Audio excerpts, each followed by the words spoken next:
pleased to be here to talk to you about Agile Working with Kensington, and I'm joined by Lisa. Ready to be here. Cool. Lisa, what's your tie-in with ergonomics, just to give people a flavour of that? Yeah, sure. So for Kensington, I manage the ergonomic category of products, but my history with Ergo starts way before that. But I also was a workplace assessor in the state for companies large and small, and I decided to join a manufacturer to be able to continue to produce great products and really be a part of that process. So I love hearing everyone's thoughts and opinions, as the workplace is always changing, as we'll talk about today, and certainly welcome feedback, and that's what makes our products better products for the future as well. Brilliant, thank you very much. Now, there is a chat option in Teams, so if you have any questions for us as this webinar goes on, please do pop your questions into the meeting chat. That should be to the side, or if you press the chat button, that will expand on the side of your screen, and we'll keep an eye on those questions, and as it is suitable to do so within the flow, we'll answer it. There's also an opportunity to do some voting this afternoon, or put some of your own thoughts in front of everybody else anonymously, so no one's going to pick on you. And for that, it would probably be useful if you have your phones or a tablet to hand. So if you just want a second whilst I'm talking to go and grab your phone and bring it to hand, then this is the opportunity to do that. And when the interactive bit comes up, there will be a little URL to enter on your phone and a code, and then we can all interactively vote together. So we're going to think about what is Agile Working, and this is almost like a dictionary definition of Agile Working. I'm not sure that it appears in the dictionary as of yet, but the Agile organisation have come up with this definition. But I actually think when we start to think about Agile, as opposed to just flexible working, it really is kind of all-encompassing, not just in terms of where people carry out their work and how they're carrying out their work, but also the processes that are institutional behind businesses that allow that work to happen. So I don't think you can associate Agile working with just working in one particular place or multiple places, maybe working some days in the office and some days at home. It really is also about what management structure and style is in place and what team structures are in place that enable those processes to be successful.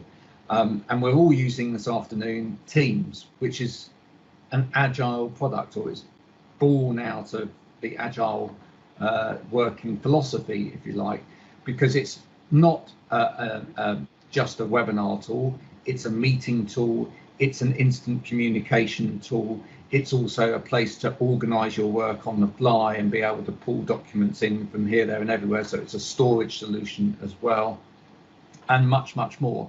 And it integrates with a number of other systems and project management tools that you would perhaps use, things like Trello and Asana and things like that. So it's all about these different structures that enable it to happen. And it all starts, I believe, with how a business is managed.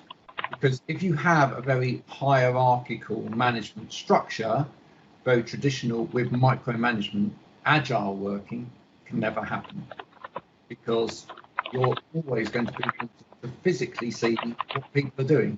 And Agile working is completely the opposite of that. It's about setting overall objectives and goals for a business and teams within a business, and then allowing people within that business to achieve those goals and objectives by removing obstacles. I'm going to talk about that a little bit more as we go through. So if we can have the next slide. So physically, how is Agile working being implemented?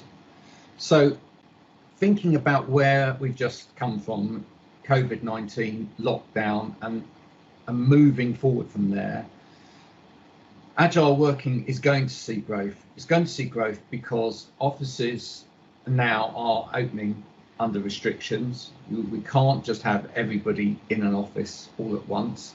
And that could be the status quo for some time going forward, depending on the size, obviously, of the business and how many people you've got per square footage, etc. But quite often it means at the moment that some people are going to work slightly from home some days of the week, and other people are going to work from home other days of the week, and there'll be shift patterns.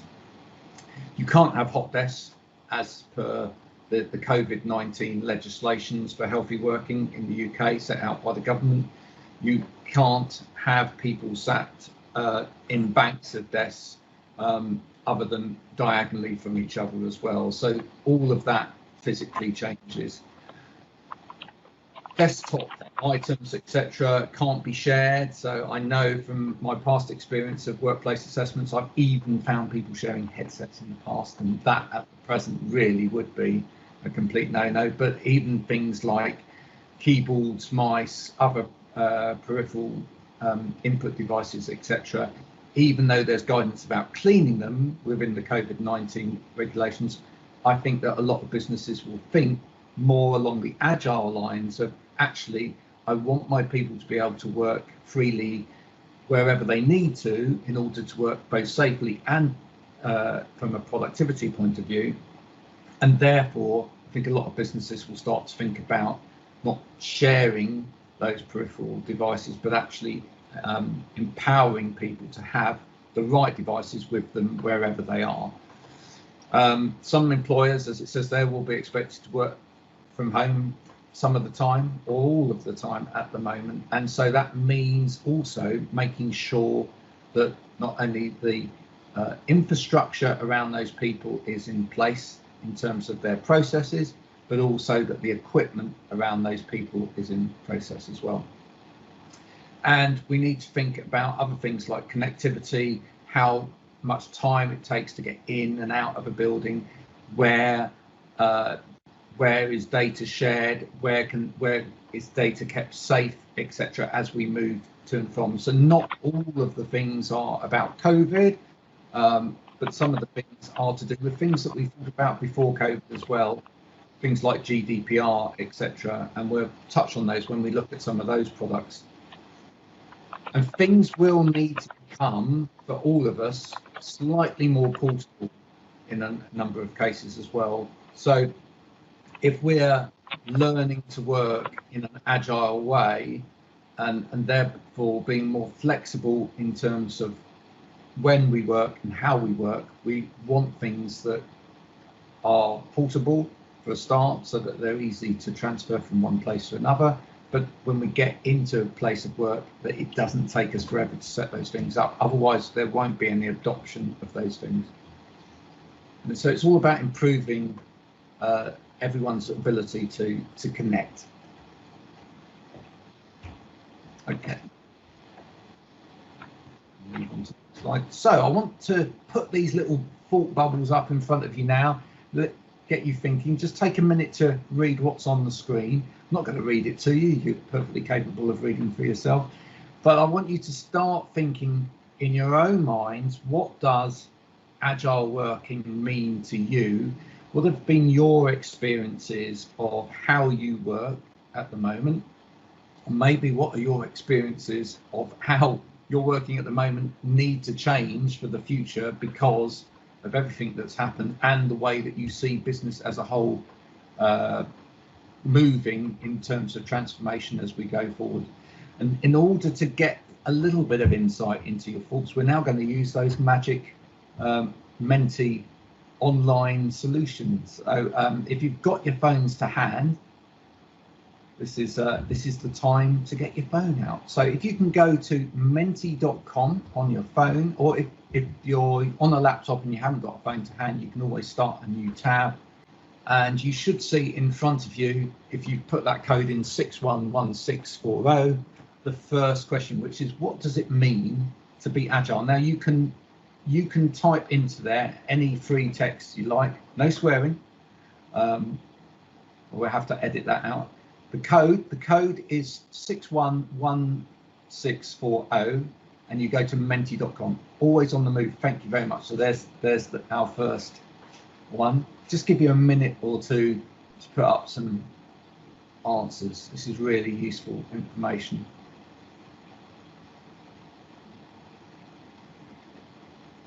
Adaptable, great word, adaptable. I wonder how many of us are truly adaptable. That word again, good. Adapt, keeps coming up. Perhaps Kensington need to create a product called Adapt something. Yeah, that would be a good word. Flexible, being able to work from anywhere with your own products, flexible, yeah. Being able to continue your normal work anywhere. That's a really good point. Sometimes there's restrictions on how you work because of the environment, etc. And it's really, agile working is about breaking down any kind of restriction to allow you to be productive. Able to work proactively while collaborating in a positive environment, encouraging changing workplace practices. Yeah, that's really very good definition there. And I think that sums it up. Maybe one more. Hi, Billy. Now, come on.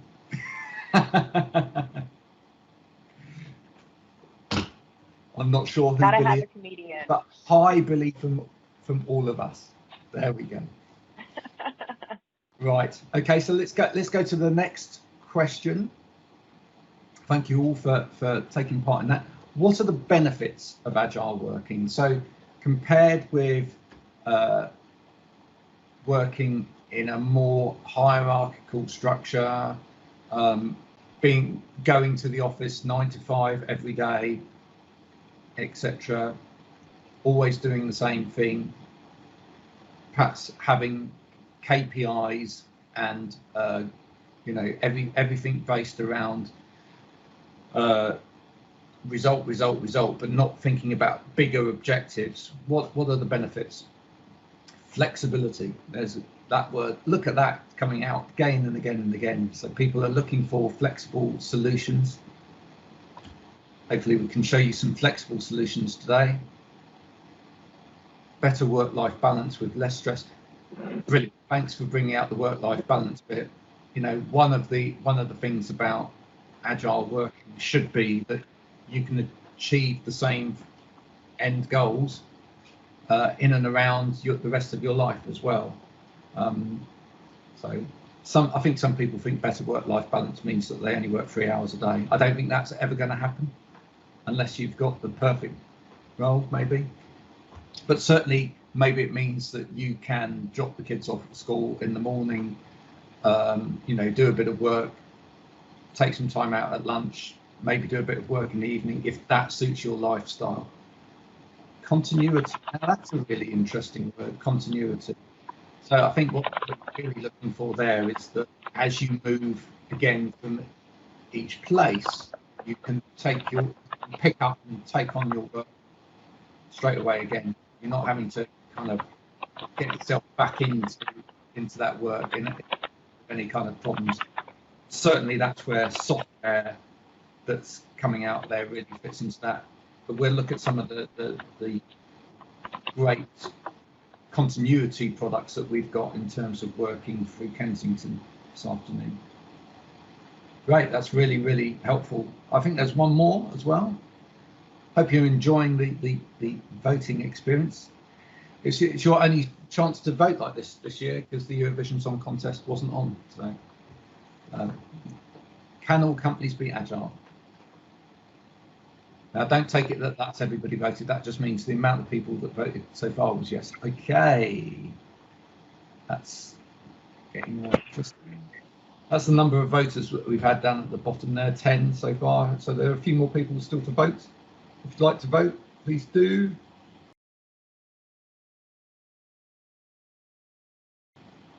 Perhaps give that another minute or two. Yeah, great.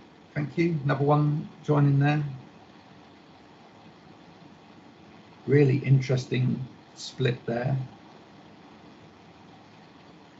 your vote really does matter in this one too. Your vote really does matter. Yeah, this all could swing. It could swing any way. Yeah. It So could. you're feeling really positive about where your business is, and the fact that it could be agile, then do put something in there. My belief is, can all businesses be agile? Certainly not at the moment.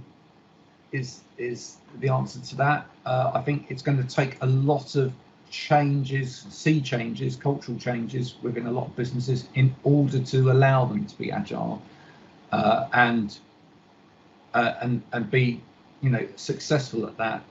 Is it important for a lot more businesses to be agile? Yes, is the answer to that.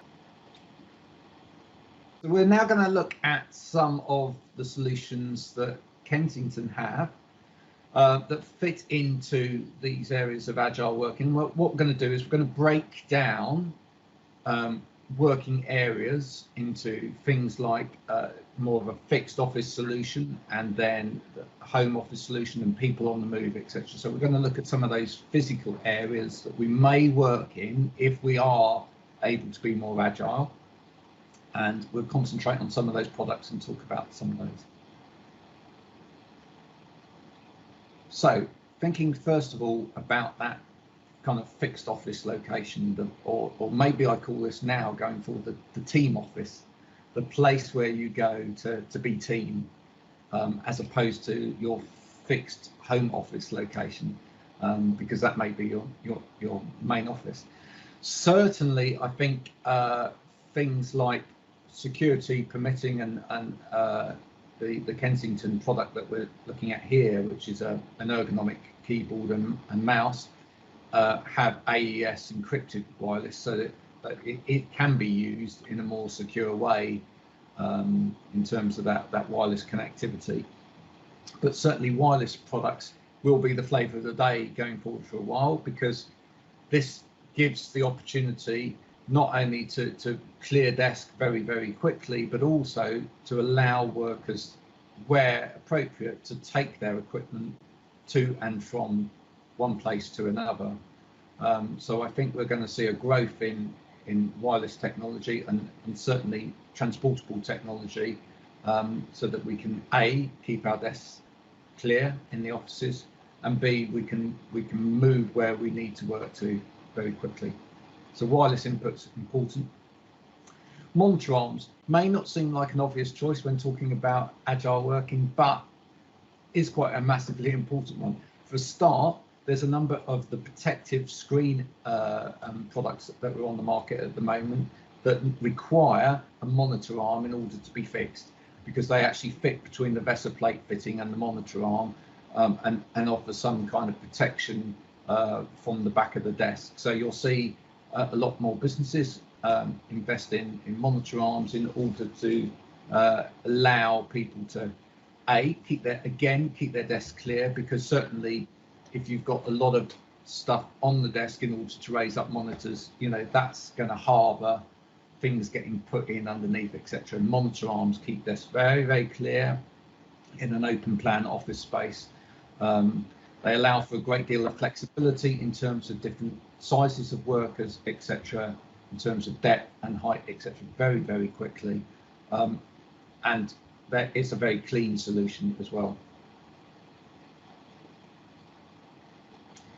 And something you may not know that Kensington do, but biometric security. So options around easily transferring data from one place to another and keeping it safe. So if you've never come across a biometric key for your laptop, etc., we investigate what Kensington do, because I'm not sure what you're like with passwords, but I'm pretty awful at remembering how to get into my laptop and then into individual programs. And I was talking to Rosie about this last night. Some of their products that work with programs like LastPass, etc., that you may have heard of, or there are other software solutions on the market that enable this to be used to take your thumbprint and your thumbprint only, and then enable you to get into your computer without you having to remember all of those passwords. And it means that without the little device as well. Nobody else can get in. So if you're traveling with data from one place to another, being more agile, you need to keep that data safe. And that really goes back to that GDPR regulation side of things, which we've all stopped talking about now because of COVID, but I'm sure we'll go back a bit like Brexit, mentioned the word, but I'm sure we'll go back to mentioning these things a bit more when, you know, more normality comes in, and we'll start to remember that as people move from one place to another, we need to keep data safe. And finally, they're universal docking stations. What does a docking station do? Well, it effectively makes your life in terms of setting up and getting going again, from moving from one place to another, quicker and simpler. You know, one cable, plug in, everything's then up and running. The last thing you want to be doing, and you know, I still see it in a lot of offices, is people coming into work underneath the table, plugging stuff in, you know, unplugging stuff in. I'm sure we're all fairly terrified of being in any shared space at the moment still. And the last thing we want to do is be crawling around on our hands and knees with wires. So anything that makes it clean again and easy to just get to that workstation, plug in and go with the right ports and the right equipment, really very useful. And Graham, I'll add on the docking too. I didn't necessarily see a huge need for them for home working until you have kids at home and you have to escape to a different office quickly and get set up for your next web call. And so having that docking station has been great to be able to plug in quickly, have all of your things connected. And I didn't realize my house would now have office A, B, and C, depending on where video calls and everything else needed to be. So it's a great option to just have that one cord to have to plug in versus plugging in all those external devices each time too.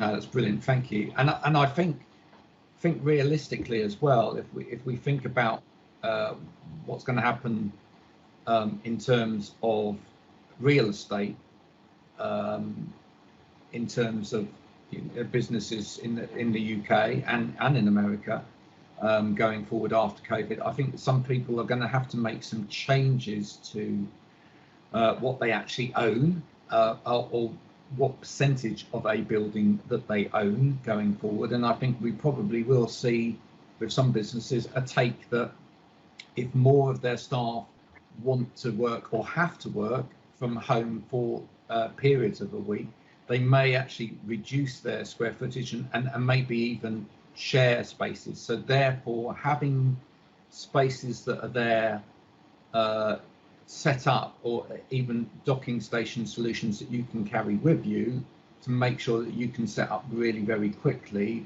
with all of the devices that you need, are going to become very prevalent, because it may be that you're going to get more shared space with other businesses as well, and it might be that the day of, you know, someone owning a whole building goes. So what productivity accessories are vital for a remote worker? Well, I can tell you all about remote working, because as a workplace assessor, that's what you spend your life doing.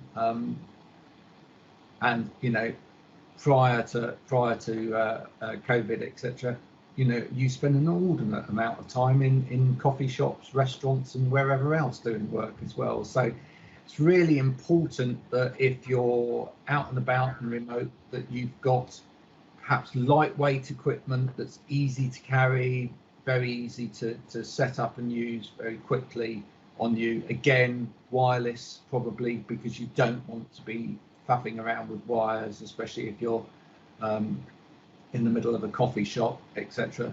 So, you know, product like the one that we've got here in front of us, a very small footprint mouse, mobile, can work on any surface, because, you know, again, you might be working on a surface that isn't, you know, compatible with a normal mouse. So, you know, glass coffee table, or sorry, glass table in a restaurant or whatever, has to work straight out of the box. We don't want to be carrying around mouse mats, especially at this point in time, and we want to be able to wipe that clean as well. So great product. We need to be able to carry everything that we've got, and that's where Kensington have a range of laptop bags.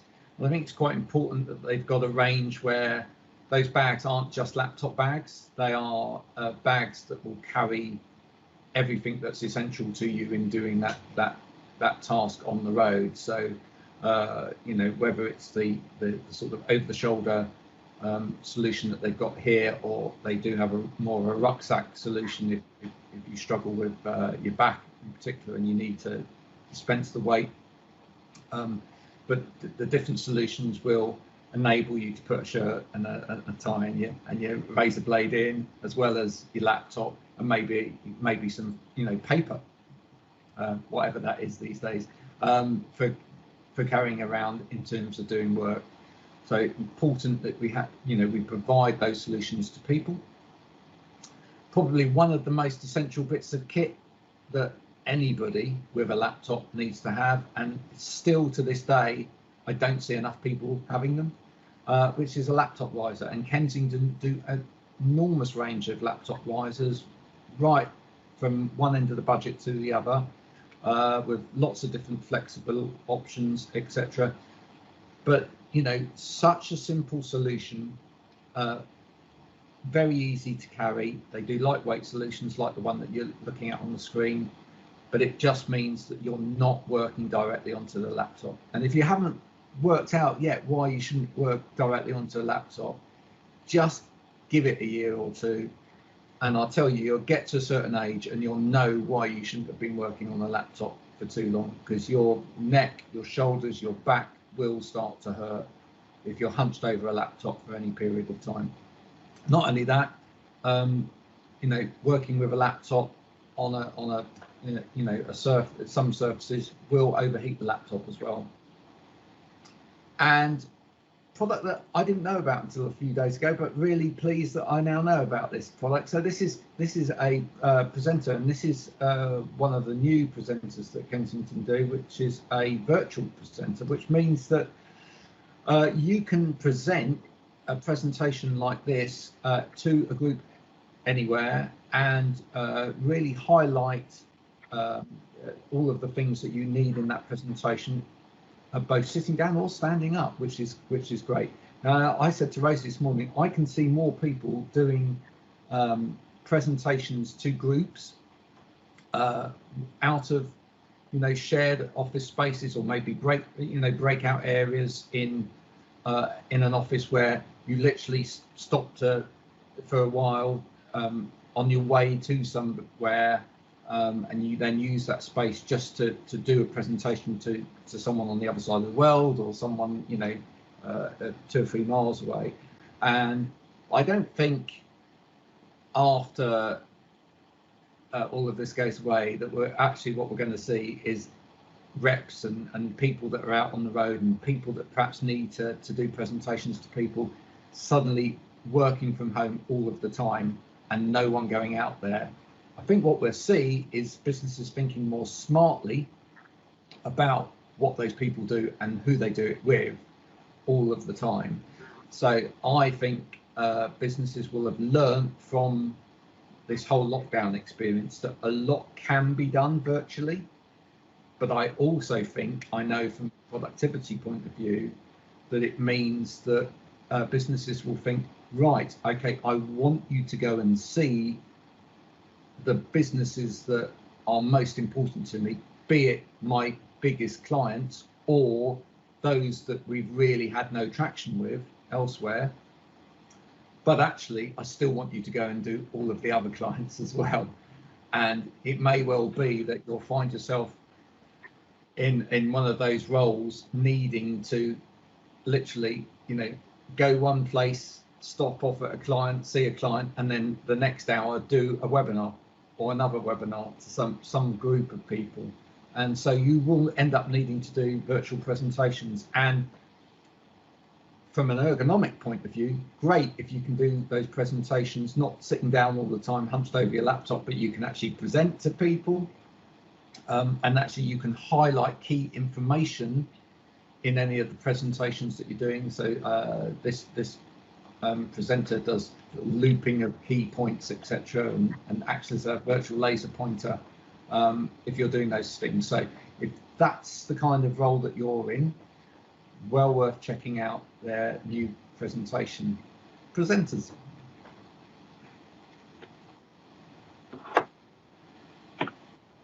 And what can improve our home office?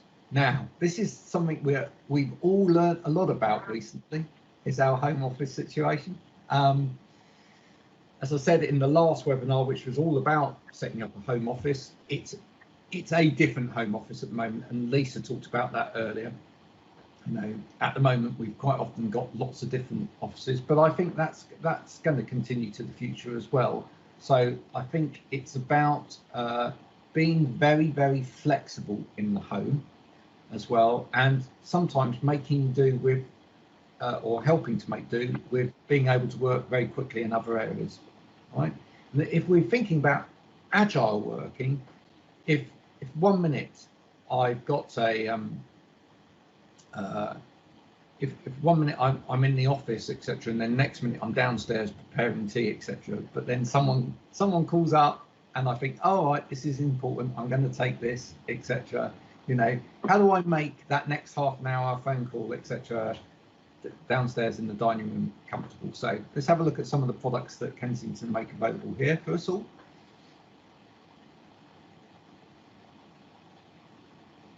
And this is for a starter one. This may be something again that you don't know that Kensington do. So ignore, if you like, the monitorizer bit of it, because it is a monitorizer, but that's one useful aspect of it.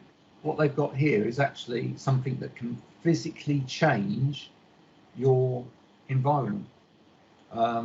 So they have a system where you can interslot different either cooling systems or air purifying systems or heating systems into a monitor stand. Now, incredibly clever idea in a way, because if you are raising the monitor at home and you've got that space under the monitor, I'm sure loads of you have got that bit of wood from IKEA, or you've piled up some books yourself under your monitor, etc., which is a bit of a waste of space there. But if you've got something that can actually make a difference to how pleasurable it is to work within that environment, then really good. And I'm thinking from an assessment point of view, some of my people that I've assessed over the years that have got conditions like Raynaud's syndrome, etc., where they get loss of sensation in their fingertips or the extremities of their limbs, etc. Being able to heat on the desk, for example, really useful, because what's the alternative if not you're going to put a fan heater to the side of the monitor, etc., and you're using up more desk space, and it's not really built to do the job, whereas this is built to do the job. It's also powered directly off of the USB port, so you can power this directly off of your computer as well. So you're not having to find that extra plug, etc. And of course, if you've got a wonderful docking station from Kensington, or a hub just bang on time like this one, then you'll have the USB ports for that.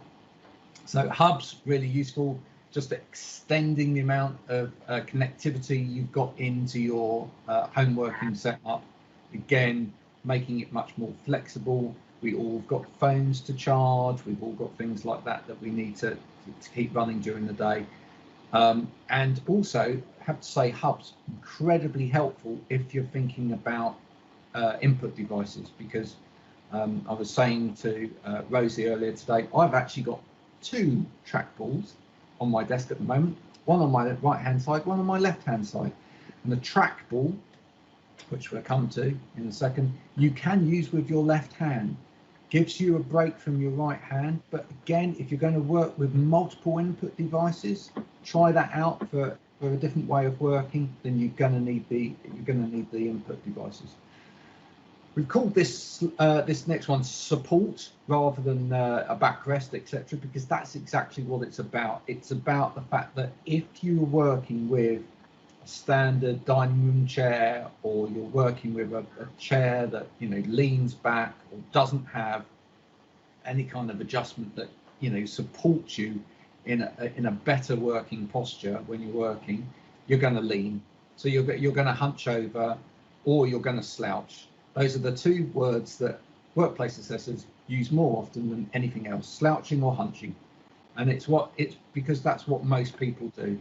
So if you haven't got an ergonomic chair in every position, which most of us don't, and you're needing to make comfortable other chairs within the house, or you just haven't got an ergonomic chair at the moment, and you're saving up for one, a good starting block is to at least get some support like this. It's not going to be a waste of money to buy a back support or a seat cushion at the moment, because you will be able to use those in other areas, or you will be able to use them in things like your car as well. So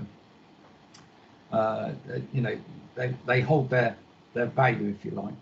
And as I said, trackballs, mentioned trackballs. So I'm using two at the moment.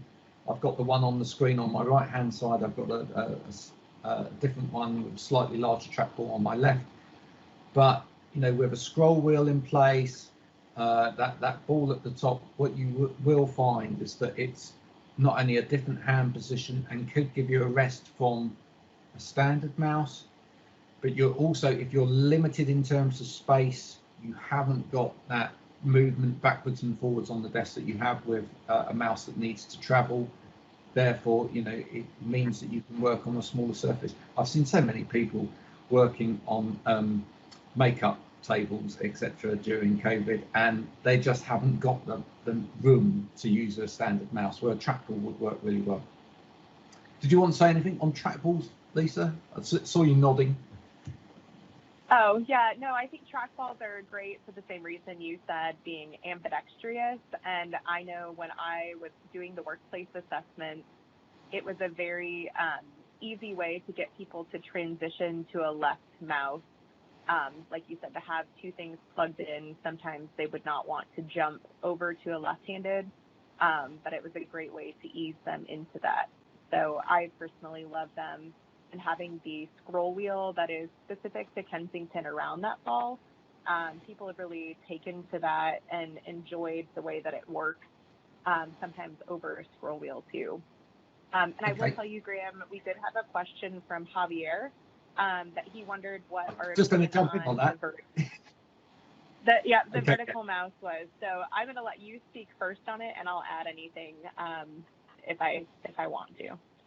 Okay, so yeah, Kensington do a range of vertical mice as well. If you're not sure what a vertical mouse is, it's a mouse that you use with your hand in more of a handshake position, as opposed to the normal position for a mouse. Vertical mice are very, very useful. I mean, what we know about vertical mice is that they do two things. One is they place your hand in what is more of a neutral position from the wrist point of view. Wouldn't say that's necessarily a neutral position from the finger point of view. I think the fingers feel fairly relaxed in both positions, but it's certainly from the wrist point of view, because you're not crossing over the ulnar and radius in your forearm. There's less pressure in and around the wrist. There's less tension on the carpal band when you're using a vertical mouse. But it also, using a vertical mouse as well, actually requires you to use your larger muscles in your whole arm in order to move that mouse backwards and forwards, rather than just your wrist. What I'd say about any input device is that, depending upon whether you have a condition or not, if you've been diagnosed with a condition, have a workplace assessment, because a workplace assessor will understand what type of input device is best for your condition and can help you with your condition. They will also talk to you not just about the condition, but the types of work that you do as well, and make sure that it's working for you within that workflow. But as a very good physio from the RSI clinic in London once told me, as far as input devices go, probably the best advice is to make sure that you have more than one.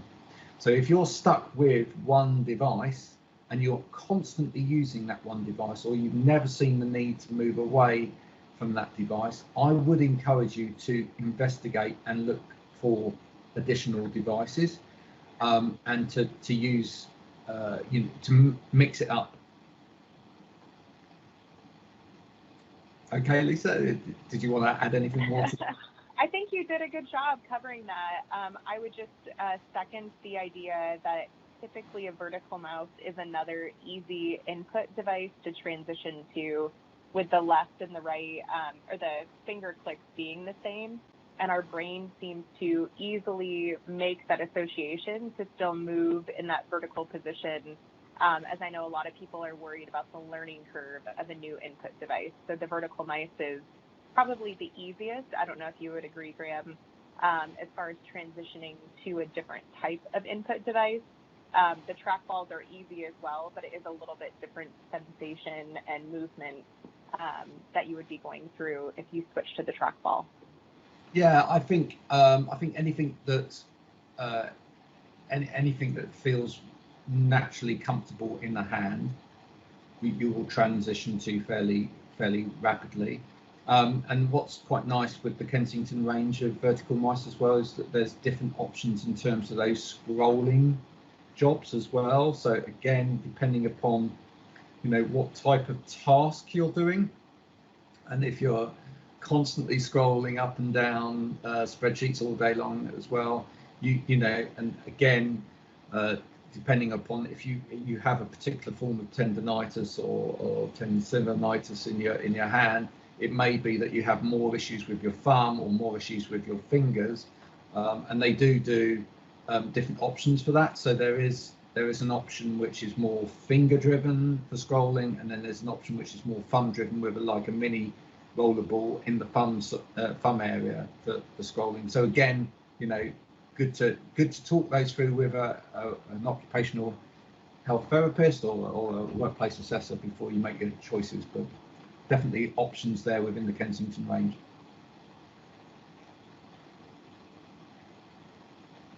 So, as a kind of final gambit, is agile working the new normal? Well, I think for some people we're already there, but certainly it is here to stay. And I think that we've all woken up over COVID-19. It's accelerated certainly on a number of the technologies that we've needed in order to become more agile. But yeah, I think it's really important to realise that those changes have happened, and that it's the transformational changes we've seen happen by the adoption of things like Team and Zoom, etc. I think up until certainly even talking with people within my industry, up until the beginning of the COVID lockdown, etc., a lot of people were saying, I've never really liked Zoom, or I've never really used Zoom, or I've never really used Teams. The tools that have been built for agile working are now fully adopted and fully embraced across different cultures and backgrounds. So it's really now a chance for businesses to think about how they move this forward. Certainly it's going to, as I said right at the beginning, I think it's going to see some changes in terms of cultural shifts, in terms of management, to allow that to happen. But I think, within big businesses, it will need to happen in order for those businesses to survive. Lisa, I mean, what's the sort of view on agile working within Kensington? I think would be quite an interesting. Yeah, I think it's something that it's constantly changing. Prior to COVID, we were certainly looking at a large amount of products to go towards that hot desking and flexible workplace, and it's made us really consider what that actually means and what the workplace of the future looks like. So that's where things like today, where we understand what it means to people with Agile working, what that means for work-life balance, it really helps determine where we go with our products. And we love hearing that consistent feedback. In the States where I am based, we are having very similar conversations where we don't know for sure what the workplace will look like. But what we do know within Kensington is we are constantly having these types of conversations to determine how we can help you guys as a worker be more comfortable and really providing those solutions to you at a price point that's tangible and making sure that it's easily accessible for you as well. Do you say that, would you say that Kensington is fully agile as a business at the moment? We are, yeah. Most of Kensington has been able to be agile for quite some time. I myself have been a remote worker the entire time I've been with Kensington, and our entire headquarters in the U.S. and EMEA and several other countries where we're located, we were able to easily adapt, thankfully, with the equipment solutions we have at our fingertips to become mobile. And just depending on where everything goes with COVID, I foresee us having a hybrid type model. I can't speak for our company specifically, but I know that they're considering and they're seeing that we're equally, if not more productive, being in this agile working environment versus us being in an office every day. Yeah. Thank you. And I mean, I've seen it working with both yourself, Lisa, and Rosie. I mean, you're in different parts of the world. I'm again in a different part of England from Rosie. We've in preparing all of the things that we've done over the last month, putting things together, etc. We've done those things in different time zones from around the world. We've used different technologies to come together. We can fit it in around our family lives, etc. And that's really what Agile Working is about. And there certainly seems to be when I've talked to you, an understanding of how project management should work as well, from a flexible point of view. It's not absolutes. It's more about, we know when the deadline is, we know what we're all working to, how we work towards it, and how we get there. In a way, doesn't really matter so much. It's more about making sure we just all do get there at the same time, and as long as there's those touch points, everybody can be trusted, and that's what it should be about in terms of agile working, not someone looking over your shoulder every 5 minutes. So if you have any more questions, please pop them in the chat now. We're happy to answer any more questions. I know Lisa's put in there, we are hosting a big night out event where you can network with other people. The registration link is in the chat, so please look out for that. If you don't manage to get that down today, do follow on LinkedIn, # a better way of life. That will bring you up any event that we're looking at, and we'll make sure that you get information on that and sign up. It's not going to be a sales evening, don't worry. Come along to that. It's not an opportunity for us to talk to you about mice and laptop stands all evening. It's just an opportunity for you to get to know us and for us to get to know you better. We're going to have a bit of a laugh. We're going to have a pub quiz, and you've practiced your voting now, so that's nicely done. You can see how easy that was to use. So it'll be a round table. It won't be in Teams or it won't be in Zoom, so that would be nice. It will be in something called Remo, which looks a bit different, feels more intimate and more like a proper networking event. So hope lots of you sign up after this, and we'll see you there. Are there any more questions before we go? If not, you can email, and we will answer questions afterwards. Any I'll questions? just leave you guys also with, as the workplace does change, we appreciate you guys all joining today. We would love to know if you're seeing things in your work environment, or if you're a reseller that you're seeing a challenge, and we'd love to know about those things as kind of the world is changing. And that really does help us, as I've said before, determine where we go with our products, and we want to be able to help you I put our contact information in the chat box, and Graham can do the same if you'd like to reach out to him. But I certainly appreciate you guys all joining and for the feedback through Mentimeter earlier today. And Graham, I appreciate you taking the time, and Rosie as well.